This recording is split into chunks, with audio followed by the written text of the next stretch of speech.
எல்லாருக்கும் வணக்கம். இன்னைக்கு சூப்பரான ஒரு ஈஸியான மெத்தடில் உருளைக்கிழங்கு ஃப்ரை தான் பார்க்க போகிறோம். இது இன்னொரு மெத்தட் ஆஃப் ஃப்ரை தாங்க இது.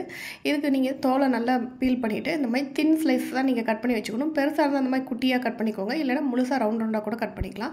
இதுக்கு தேவையான மசாலா பொடிகள்லாம் பார்த்தீங்கன்னா மிளகாத்தூள், மல்லித்தூள், கொஞ்சம் கரம் மசாலா தூள், மஞ்சள் தூள் இவ்வளவும் சேர்த்துட்டு நீங்கள் வேறு ஏதாவது 65 மசாலா அந்த மாதிரி ஏதாவது ஆட் பண்ணால் கூட ஆட் பண்ணிக்கலாம். அதை ஆட் பண்ணிவிட்டு கொஞ்சம் உப்பு சேர்த்துக்கோங்க. உப்பு சேர்த்துட்டு கொஞ்சம் தண்ணி, அப்புறமா கொஞ்சமாக ஆயில், இது எல்லாத்தையும் சேர்த்து நல்லா மிக்ஸ் பண்ணிவிட்டு நம்ம போட்டு வச்சுருக்கிற நல்ல அந்த தின் ஸ்லைசஸ் இருக்கு இல்லையா, அதை நல்லா இதோட சேர்த்து நல்லா மிக்ஸ் பண்ணி எடுத்துடுறோம்.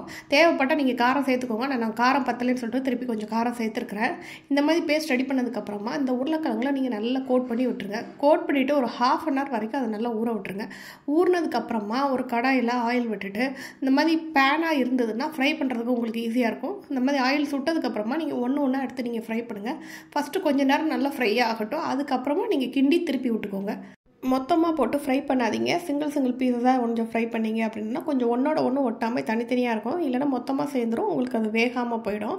கொஞ்சம் நேரம் ஃப்ரை ஆனதுக்கப்புறமா நீங்கள் கரண்டியை வச்சு திருப்பி விட்டு நல்லா ஃப்ரை பண்ணி எடுத்துக்கோங்க. பாருங்கள், மொறு சூப்பராக ரெடி ஆகிடுச்சு. இது நீங்கள் எல்லா விதமான வெரைட்டி ரைஸுக்கு, சாம்பார் சாதம், ரசம் சாதம், தயிர் சாதத்தை கூட வச்சு சாப்பிடும்போது அருமையான டிஷ்ஷாக இருக்குங்க. பிடிச்சிருந்தால் மறக்காமல் சப்ஸ்கிரைப் பண்ணுங்கள். தேங்க்ஸ் ஃபார் வாட்சிங்.